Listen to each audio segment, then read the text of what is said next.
আসসালামু আলাইকুম এভরিওয়ান। জোবায়ার্স সিরিজের সাম্প্রতিক ক্যাপসুলে আপনাদের স্বাগতম।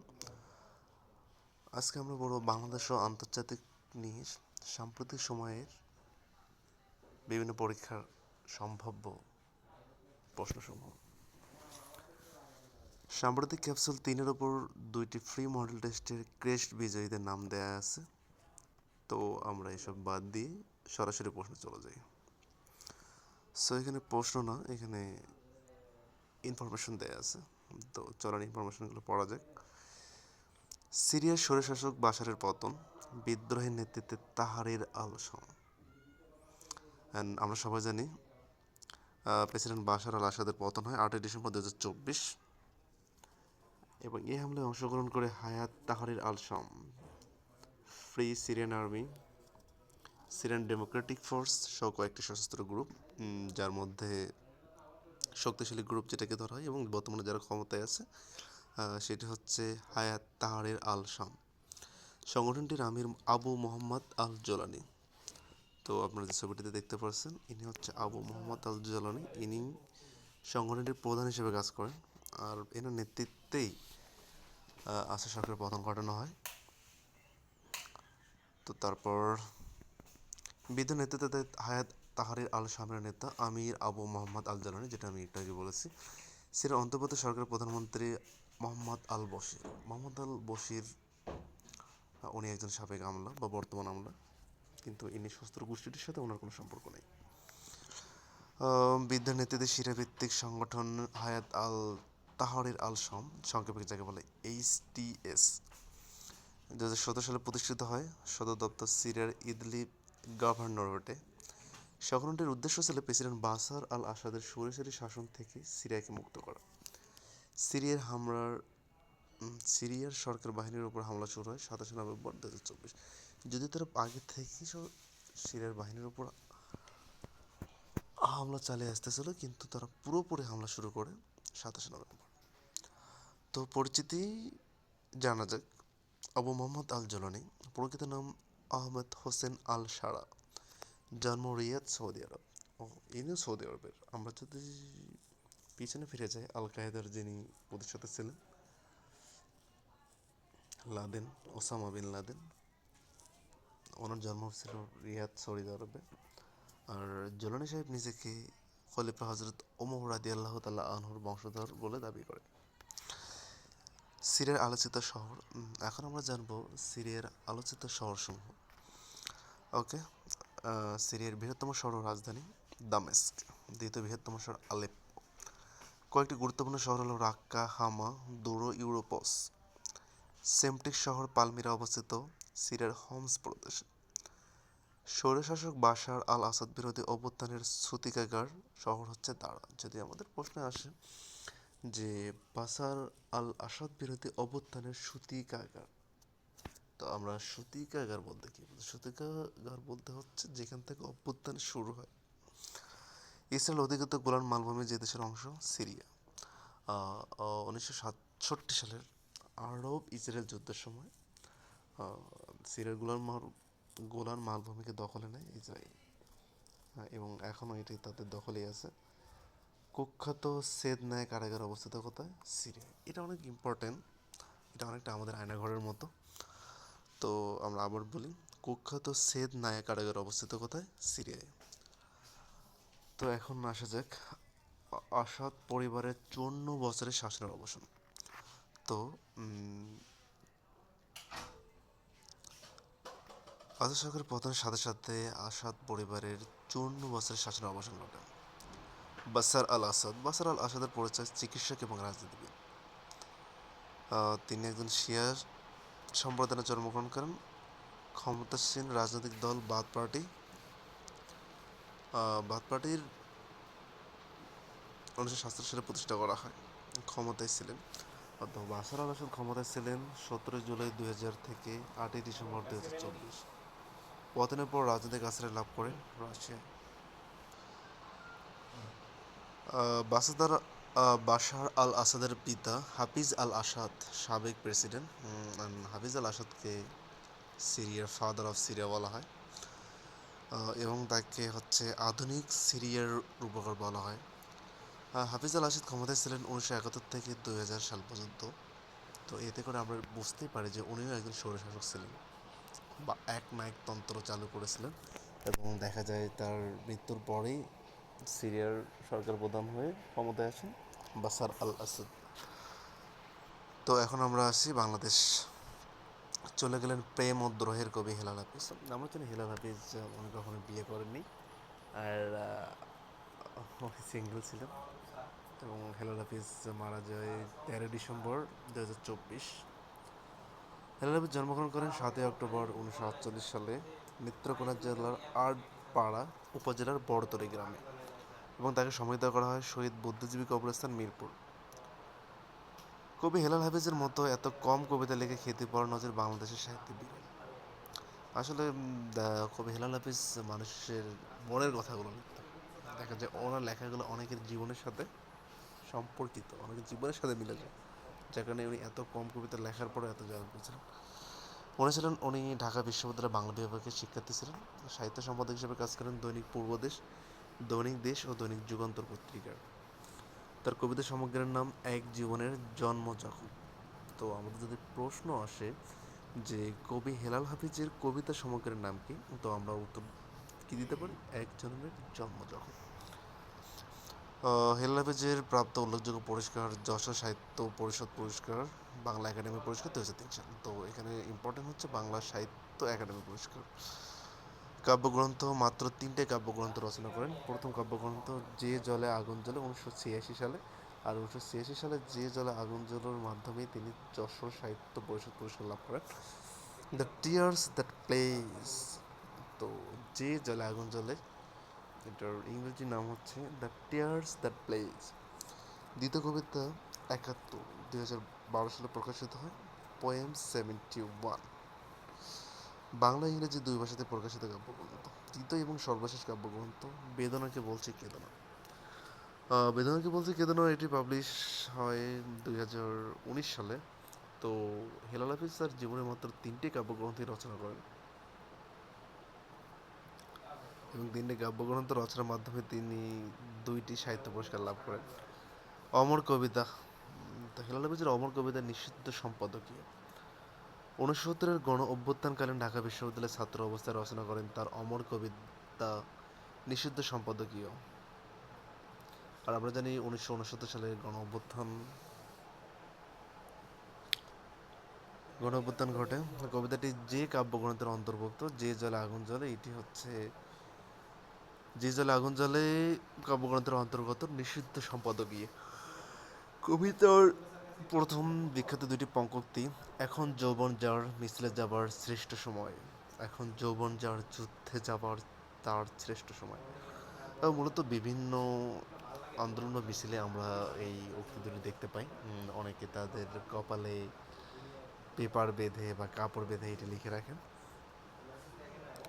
সত্যি, যারা এখন যৌবনে আছে আসলে মিছিলে বা যুদ্ধে যাওয়া তাদেরই যাওয়া উচিত।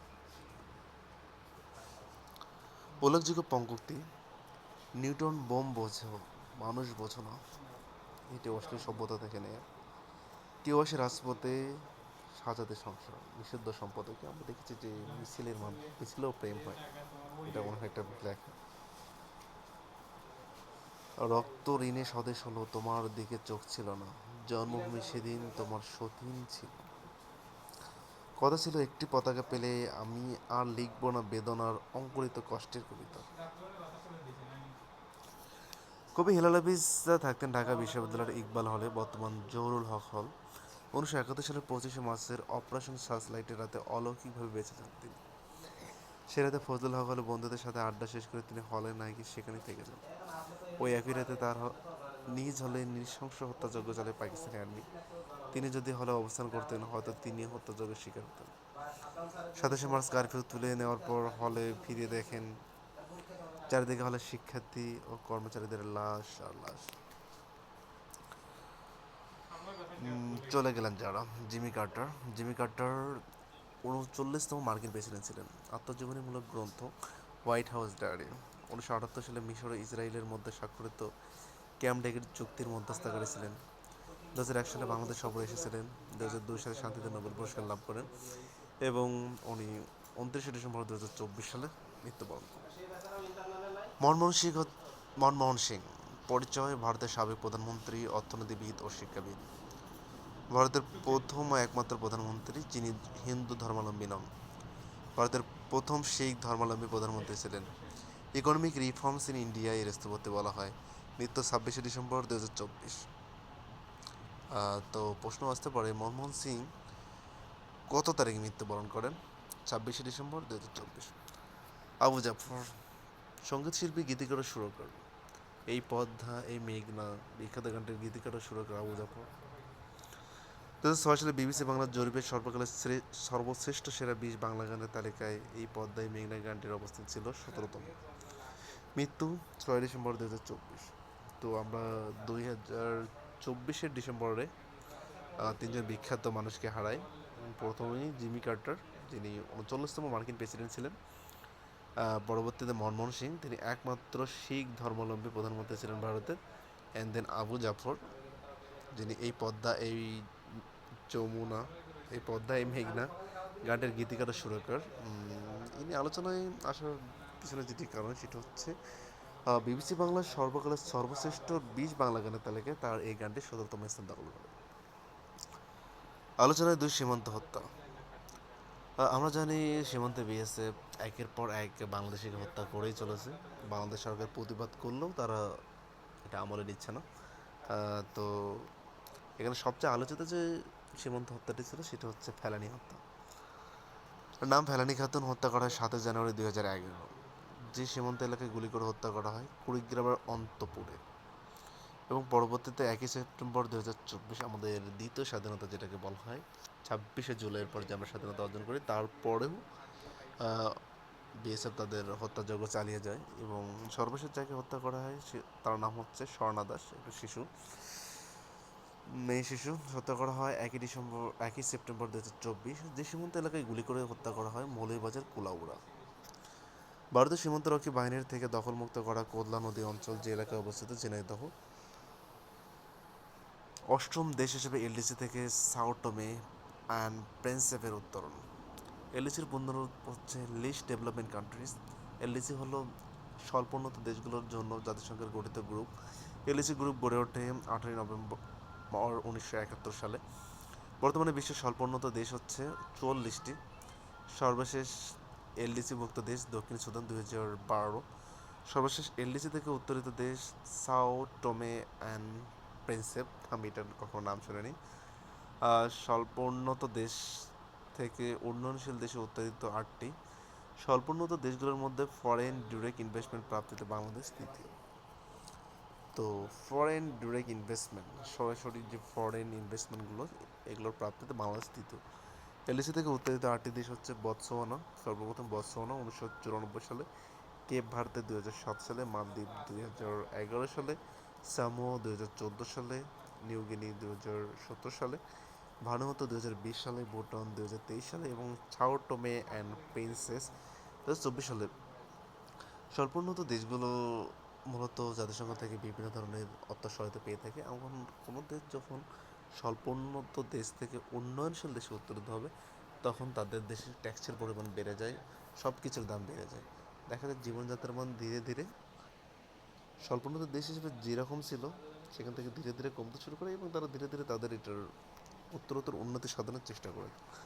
স্বল্পোন্নত দেশ থেকে উন্নয়নশীল দেশ নির্ধারণ করার ভিত্তি হচ্ছে 3টি। মাথাপিছু জাতীয় আয়। 3 বছরের গড় মাথাপিছু মোট জাতীয় আয়, মানব সম্পদ সূচক AECI, পুষ্টি, স্বাস্থ্য, স্কুলে ভর্তি ও শিক্ষার হারের সমন্বয়ে তৈরি হয়। অর্থনৈতিক ভঙ্গুরতা সূচক প্রাকৃতিক দুর্যোগ, বাণিজ্য, অর্থনৈতিক আঘাত, জনসংখ্যার পরিমাণ এবং বিশ্ব বাজার থেকে দেশের দূরত্বের উপর ভিত্তি করে তৈরি করা হয়। তো আমাদের যদি লিখিত পরীক্ষা আছে স্বল্পোন্নত দেশ হতে উন্নয়নশীল দেশ নির্ধারণ করে ভিত্তি কয়টি, তো আমরা এটা দেবো হচ্ছে 3টি। আমি আবার বলি, মাথাপিছু জাতীয় আয়, মানব সম্পদ সূচক, অর্থনৈতিক ভঙ্গুরতা সূচক। 3 বছরের গড় মাথাপিছু মোট জাতীয় সম্পদ, পুষ্টি, স্বাস্থ্য, স্কুলে ভর্তি ও শিক্ষার হারের সমন্বয়ে তৈরি হয় হচ্ছে মানব সম্পদ সূচক। অর্থনৈতিক ভঙ্গুরতা প্রাকৃতিক দুর্যোগ, বাণিজ্য, অর্থনৈতিক আঘাত, জনসংখ্যার পরিমাণ এবং বিশ্ববাজার থেকে দেশের দূরত্বের উপর ভিত্তি করে তৈরি করা হয়। 3টি শর্ত।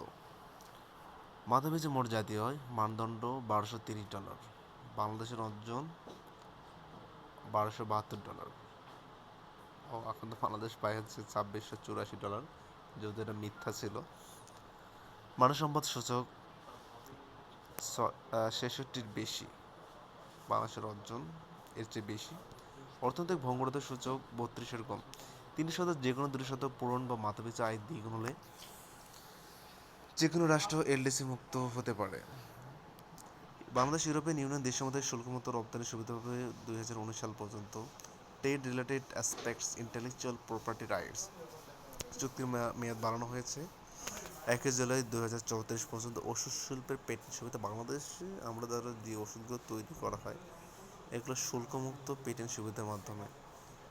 যখন আমরা পেটেন্ট কিনবো বা চুক্তিভিত্তিক লাইসেন্স নেবো তখন আমাদের দেশে ওষুধের দাম বেড়ে যাবে। এলডিসি থেকে বাংলাদেশের উত্তরণ পরীক্ষা। এলডিসি থেকে উত্তরণ পরীক্ষা 1975 বাংলাদেশ স্বল্পোন্নত দেশের তালিকায় অন্তর্ভুক্ত হয়। 1976 সালে স্বল্পোন্নত দেশের তালিকায় বাংলাদেশের নাম গিয়ে দেওয়া হয়। 15 মার্চ 2018 বাংলাদেশ স্বল্পোন্নত দেশ থেকে উন্নয়নশীল দেশে উন্নীত হবার প্রাথমিক যোগ্যতা অর্জন করে। 26 ফেব্রুয়ারি 2021 বাংলাদেশ নেপাল ও লাওস স্বল্পোন্নত দেশের তালিকা থেকে উন্নয়নশীল দেশে উত্তরণের চূড়ান্ত সুপারিশ লাভ করে। এলডিসি মুক্ত হলে বাংলাদেশ হারাবে 3টে সুবিধা: জিএসপি সুবিধা, সহজ শর্তে ঋণ সুবিধা, কপিরাইট সুবিধা।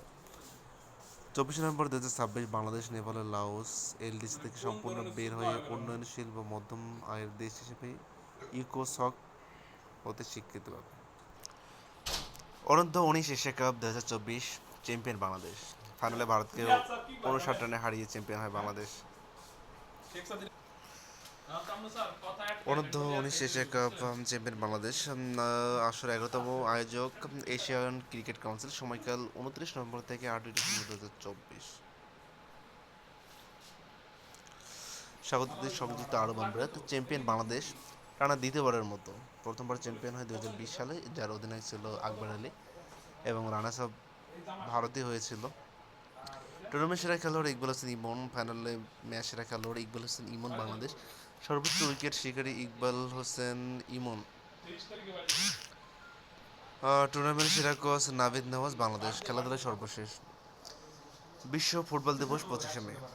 বিশ্ব ফুটবল দিবস কবে? 25শে মে। পুরুষ ও নারী ফুটবল র্যাঙ্কিংয়ে শীর্ষে যথাক্রমে আর্জেন্টিনা ও যুক্তরাষ্ট্র। পুরুষ ফুটবলে আর্জেন্টিনা, নারী ফুটবলে যুক্তরাষ্ট্র। প্রথম ফুটবলের জন্য অংশগ্রহণ কীর্তি করেন ক্রিস্টিয়ানো রোনালদো।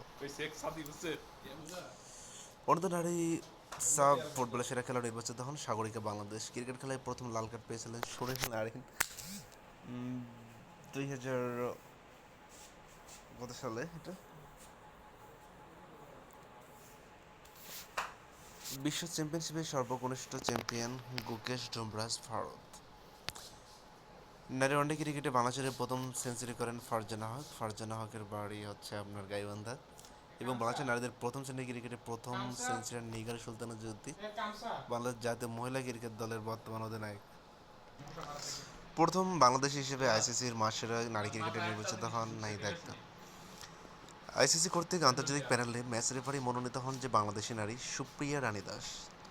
বাংলাদেশ নারী ক্রিকেট দল ওয়ানডেতে সবচেয়ে বড় ব্যবধানে জয়লাভ করে আয়ারল্যান্ডের বিপক্ষে 154 রান। বাংলাদেশ নারী ক্রিকেট দল ওয়ানডেতে সর্বোচ্চ রান তাড়া করে জয়লাভ করে আয়ারল্যান্ডের বিপক্ষে 193 রান। আন্তর্জাতিক ক্রিকেটে প্রথম বাংলাদেশি হিসেবে ছক্কা ডাবল সেঞ্চুরি করেন মাহমুদুল্লাহ রিয়াদ। বিশ্বকাপ ক্রিকেটে 2023-এ বাংলাদেশের যে খেলোয়াড় সর্বোচ্চ রান সংগ্রহ করেন তিনি হচ্ছেন মাহমুদুল্লাহ রিয়াদ। আন্তর্জাতিক ক্রিকেটে প্রথম বাংলাদেশি ব্যাটসম্যান হিসেবে অবস্ট্রাক্টিং দ্য ফিল্ড আউট হন যে খেলোয়াড় মুশফিকুর রহিম। টি-20তে সর্বনিম্ন রানের রেকর্ড আইভরি কোস্টের নাইজেরিয়ার বিপক্ষে মাত্র 7 রানে অল আউট হয়। টি-20 একমাত্র খেলা হিসেবে টানা 3 ম্যাচে সেঞ্চুরি করেন তিলক ভার্মা ভারত। 2025 সালে ভারতে অনুষ্ঠিতব্য হকি যুব বিশ্বকাপে অংশগ্রহণ করবে বাংলাদেশের অনূর্ধ্ব-21 হকি দল। বাংলাদেশের প্রথম অ্যাথলেট হিসেবে মহাদেশীয় পর্যায়ে স্বর্ণপদক লাভ করেন ইমরানুর রহমান। দেশের প্রথম আন্তর্জাতিক ব্যাডমিন্টন আম্পায়ার ছিলেন নজিব ইসমাইল রাসেল। 2024 সালের প্যারিস অলিম্পিকে সবচেয়ে বেশি 4টি সোনা জিতেছে লিওস মার্শাল। 17তম গ্রীষ্মকালীন প্যারাঅলিম্পিক গেমস অনুষ্ঠিত হয় ফ্রান্স প্যারিস। প্রথম বাংলাদেশ হিসেবে super lightweight division ABF ইন্টারকন্টিনেন্টালে চ্যাম্পিয়ন হয় সুরা কৃষ্ণ চাকমা, ঢাকা বিশ্ববিদ্যালয়ের ছাত্র। আন্তর্জাতিক বক্সিং প্রতিযোগিতা পাট্রিক গ্লোরি হ্যাসেলিন ঢাকা স্কোরে ভারতীয় বক্সার সন্দীপ কুমারকে হারান সুরা কৃষ্ণ চাকমা। বাংলা একাডেমি সম্মানিক ফেলোশিপ 2024। বাংলা একাডেমি সম্মানিক ফেলোশিপ 2024 প্রাপ্তরা হলেন জনাব মহিদুল হাসান, মুক্তিযুদ্ধ, নাম, তারপর রিচার্ড এম ইটন, ইতিহাস, অধ্যাপক ডক্টর সায়রা আক্তার, চিকিৎসা বিজ্ঞান, ডক্টর ফেরদৌসী কাদের, বিজ্ঞান, জনাব সুগত চাকমা, ভাষা গবেষণা, জনাব শম্ভু আচার্য, শিল্পকলা এবং জনাব শহীদুল আলম, শিল্পকলা। বাংলা একাডেমি সম্মান ফেলোশিপ 2024। বেগম রোকেয়া পদক 2024। বেগম রোকেয়া পদক 2024-এর উদ্দেশ্য হচ্ছে নারী শিক্ষা ও নারীর ক্ষমতায়নে অসাম্য অবদান রাখা। বেগম রোকেয়া পদক 2024 প্রদান করে মহিলা ও শিশু বিষয়ক মন্ত্রণালয়। পুরস্কার লাভ করে 4 জন। তারা হলেন রানী হামিদ, বাংলাদেশের প্রথম নারী আন্তর্জাতিক দাবা মাস্টার; পারভিন হাসান, শিক্ষাবিদ ও মানবাধিকার কর্মী; শিরিন পারভিন হক, নারী অধিকার কর্মী; এবং তসলিমা আক্তার, শ্রম অধিকার কর্মী ও ফটোগ্রাফার। বিভিন্ন পর্যায়ে নারীদের গুরুত্বপূর্ণ অবদানের স্বীকৃতি হিসেবে 1995 সাল থেকে এই পদক প্রদান করে। রাইট লাইভলিহুড পুরস্কার 2024। পুরস্কারটি চালু হয় 1980 সালে সুইডেন থেকে, চালু করে জ্যাকব ভ্যান ইউএক্সকল। তো আমরা নাম্বারটা আবার উচ্চারণ করি, জ্যাকব ভন ইউএক্সকল। সম্মানীয় পুরস্কারের অর্থমূল্যের বিবেচনায় বিশ্বের শান্তির জন্য বিকল্প নোবেল পুরস্কার হিসেবে বিবেচিত হয়। ব্রাইট লাইভলিহুড, এটা এরকম হবে, রাইট লিভেলিহুড পুরস্কার 2024। পুরস্কারটি সেসব মানুষকে দেওয়া হয় যাদের কাজের মূল। The best FIFA football awards 2024। বর্ষসেরা ফুটবলার পুরুষ ভিনিসিয়াস জুনিয়র, রিয়াল মাদ্রিদ। বর্ষসেরা ফুটবলার নারী আইতানা বেনামাতি, বার্সেলোনা, স্পেন। বর্ষসেরা coach Carlo Ancelotti, Real Madrid. বর্ষসেরা গোলরক্ষক পুরুষ এমিলিয়ানো মার্টিনেজ, আর্জেন্টিনা। বর্ষসেরা goal Puskas award Alejandro Garnacho. Fair play trophy Thiago Maia. সেরা সমর্থক পুরস্কার গিলমে গ্যান্দ্রা মাউর। এই পদে সর্বোচ্চ বাংলার অবিসংবাদিত 5 রাজনীতিবিদ। যুক্তফ্রন্টের 3 নেতা: আবুল কাশেম ফজলুল হক, শেরে বাংলা।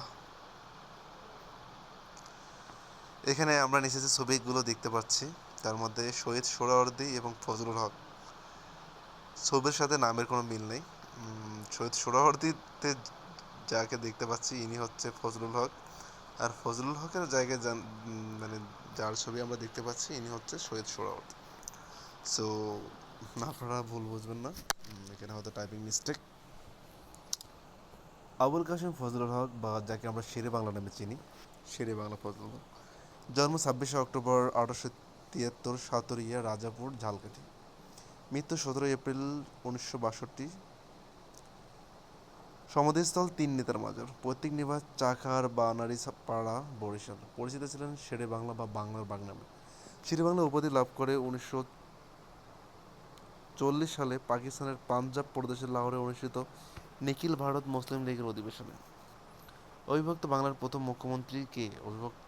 অবিভক্ত বাংলার প্রথম মুখ্যমন্ত্রী ছিলেন শেরে বাংলা একে ফজলুল হক।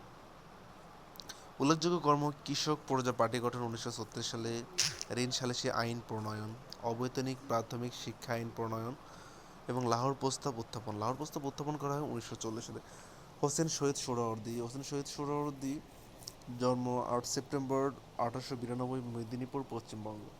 মৃত্যু 5 ডিসেম্বর 1963, বৈরুত, লেবানন। সমাধিস্থল 3 নেতার মাজার। অভিহিত করা হয় গণতন্ত্রের মানসপুত্র। তো এখন আমাদের কোশ্চেন আসতে পারে গণতন্ত্রের মানসপুত্র হিসেবে অভিহিত করা হয় কাকে? হোসেন শহীদ সোহরাওয়ার্দীকে। অবিভক্ত বাংলার তৃতীয় মুখ্যমন্ত্রী ছিলেন হোসেন শহীদ সোহরাওয়ার্দী। তাহলে প্রথম প্রধানমন্ত্রী ছিলেন ও প্রথম মুখ্যমন্ত্রী ছিলেন একে ফজলুল হক, এবং তৃতীয় মুখ্যমন্ত্রী ছিলেন শহীদ সোহরাওয়ার্দী। তার মানে হচ্ছে বাংলা ভাগের আগে, দেশ ভাগের আগে। আব্দুল হামিদ খান ভাসানী। আব্দুল হামিদ খান ভাসানীর জন্ম 12 ডিসেম্বর 1880, ধানগড়া, সিরাজগঞ্জ। 1880 সালে জন্মগ্রহণ করেন বেগম রোকেয়া সাখাওয়াত হোসেন। মৃত্যু 17 নভেম্বর 1976 সালে, সান্তোস, টাঙ্গাইলে। ডাকনাম চেগা মিয়া, পরিচিত মুসলিম জননেতা হিসেবে। অন্যান্য নাম: লাল মাওলানা, মাওলানা ভাসানী। যে নেতার আদর্শে অনুপ্রাণিত হয়ে রাজনীতিতে যুক্ত হন দেশবন্ধু চিত্তরঞ্জন দাস। তো আমাদের প্রশ্ন আসতে পারে, আব্দুল হামিদ খান ভাসানী কোন নেতার আদর্শে অনুপ্রাণিত ছিলেন? উত্তর হবে দেশবন্ধু চিত্তরঞ্জন দাস। ভাসানীর নাম দেওয়া হয় 1919 সালে আসামের ধুবড়ী জেলার ভাষাঞ্চলে প্রথম কৃষক সম্মেলনের পর থেকে। প্রতিষ্ঠিত রাজনৈতিক দল আওয়ামী মুসলিম লীগ 1949। তাহলে আওয়ামী মুসলিম লীগ প্রতিষ্ঠা করা হয় কত সালে? 1949 সালে। তার পরবর্তীতে ন্যাশনাল আওয়ামী পার্টি 1957। 10 এপ্রিল 1971 গঠিত প্রথম অস্থায়ী সরকারের সর্বদলীয় উপদেষ্টা পরিষদের প্রধান ছিলেন। সর্বদলীয় উপদেষ্টা পরিষদের প্রধান কে ছিলেন? মাওলানা আব্দুল হামিদ খান ভাসানী। পশ্চিমবঙ্গকে বিদায় জানাতে আসসালামু আলাইকুম বলেছিলেন। পশ্চিম পাকিস্তানকে বিদায় জানাতে আসসালামু আলাইকুম বলেছিলেন। প্রকাশিত গ্রন্থ দেশের সমস্যার সমাধান, মাও সে তুঙ্গের দেশ ভ্রমণকাহিনী। উল্লেখযোগ্য কর্ম হচ্ছে কাকমারি সম্মেলন 1957, ঘেরাও আন্দোলন 1968 এবং ফারাক্কা লং মার্চ 1976। আমি যদি বলা যায় আমার দৃষ্টিতে একমাত্র মানে একমাত্র যিনি হচ্ছে দেশপ্রেমিক বা নিঃস্বার্থ দেশপ্রেমিক ছিলেন, তিনি হচ্ছে মাওলানা আব্দুল হামিদ খান ভাসানী। মাওলানা আব্দুল হামিদ খান ভাসানীর স্বার্থের প্রতি কোনো লোভ ছিল না, নিঃস্বার্থভাবে কাজ করে গেছেন। এই জন্য ওনাকে বলা হয় মজলুম জননেতা। তো এখানে আমরা দুটো প্রশ্ন, যেটা হচ্ছে শেরেবাংলা উপাধি লাভ করেন 1940 সালে ফজলুল হক, আর ভাসানীর নাম দেওয়া হয় 1929 সালে মাওলানা আব্দুল হাসানকে আসামের ধুবড়ী জেলার ভাষাঞ্চল। যোগেন্দ্র মণ্ডল 1904 সালে মহিস্তারকান্দি বরিশালে এবং মৃত্যু 1968 সালে বনগাঁ পশ্চিমবঙ্গ। রাজনৈতিক দল মুসলিম লীগ। আবুল হাশিম আবুল হাশিমের জন্ম 1905 সালে বর্ধমান পশ্চিমবঙ্গে, মৃত্যু 1974 সালে ঢাকায়। রাজনৈতিক দল খেলাফতে রব্বানী পার্টি। প্রেসিডেন্ট জিয়াউর রহমান। শহীদ প্রেসিডেন্ট জিয়াউর রহমান নামে পরিচয় বীর মুক্তিযোদ্ধা, বীর উত্তম, সেনাপ্রধান ও বাংলাদেশের অষ্টম রাষ্ট্রপতি ছিলেন। জন্ম 19 জানুয়ারি 1936 বগুড়া জেলার নরসিংপুর ইউনিয়নের বাগবাড়ি গ্রামে। মৃত্যু 30 মে 1981, সার্কিট হাউস, চট্টগ্রাম। রাজনৈতিক দল বাংলাদেশ জাতীয়তাবাদী দল, বিএনপি 1978 সালে প্রতিষ্ঠা করেন। 2004 সালে বিসিবি সর্বকালের সর্বশেষ বাঙালি জয়ী, তিনি 19 নম্বরে অবস্থান করেন। জিয়া স্মৃতি জাদুঘর অবস্থিত চট্টগ্রামে। 21শে পদক 1976 এবং জাতীয় স্বাধীনতা পদক 1977 প্রবর্তন করেন। প্রবর্তন করা বলতে আমরা বুঝি হচ্ছে চালু করা। তাহলে 21শে পদক এবং স্বাধীনতা পদক কে চালু করেন? প্রেসিডেন্ট জিয়াউর রহমান। 21শে পদক 1976 এবং স্বাধীনতা পদক 1977। সার্ক প্রতিষ্ঠার স্বপ্নদ্রষ্টা ছিলেন জিয়াউর রহমান। মুক্তিযুদ্ধে অবদান 26 মার্চ 1971 জিয়াউর রহমান চট্টগ্রাম কালুরঘাট বেতার কেন্দ্র থেকে বাংলাদেশের স্বাধীনতার ঘোষণা করেন। এরপর 27 মার্চ বঙ্গবন্ধু শেখ মুজিবুর রহমানের পক্ষ থেকে আবার স্বাধীনতার ঘোষণা করেন। মুক্তিযুদ্ধকালীন দায়িত্বে ছিলেন সেক্টর 1-এর কমান্ডার, সেক্টর 11-এর কমান্ডার এবং জেড ফোর্সের অধিনায়ক।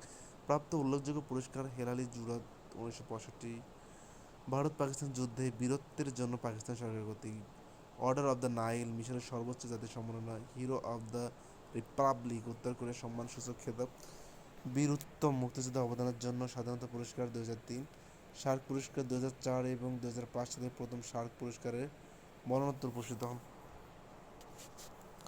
জিয়াউর রহমানের মাজার স্থান চন্দ্রিমা উদ্যান, শেরেবাংলা নগর। নকশাকর মাসুদুর রহমান খান। চন্দ্রিমা উদ্যান যে নামে পরিচিত জিয়া উদ্যান। বেগম খালেদা জিয়ার জন্ম 15 আগস্ট 1945 দিনাজপুর। পৈতৃক নিবাস ফেনী জেলার ফুলগাজী উপজেলার শ্রীপুরে। 1982 সালে বাংলাদেশ জাতীয়তাবাদী দলে যোগ দেন। বাংলাদেশের নবম এবং 11তম প্রধানমন্ত্রী ছিলেন। অপরদিকে নবম প্রেসিডেন্ট ছিলেন জিয়াউর রহমান। বাংলাদেশের প্রথম নারী প্রধানমন্ত্রী হিসেবে যার নাম আসে তিনি হচ্ছেন খালেদা জিয়া।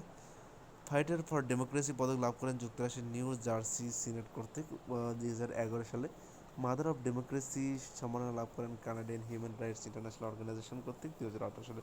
বেগম খালেদা জিয়া 1991 সালে পঞ্চম জাতীয় সংসদ নির্বাচনে বিজয়ী বাংলাদেশের প্রথম নারী প্রধানমন্ত্রী হিসেবে ক্ষমতা গ্রহণ করেন। বাংলাদেশের প্রথম নারী প্রধানমন্ত্রীকে বেগম খালেদা জিয়া।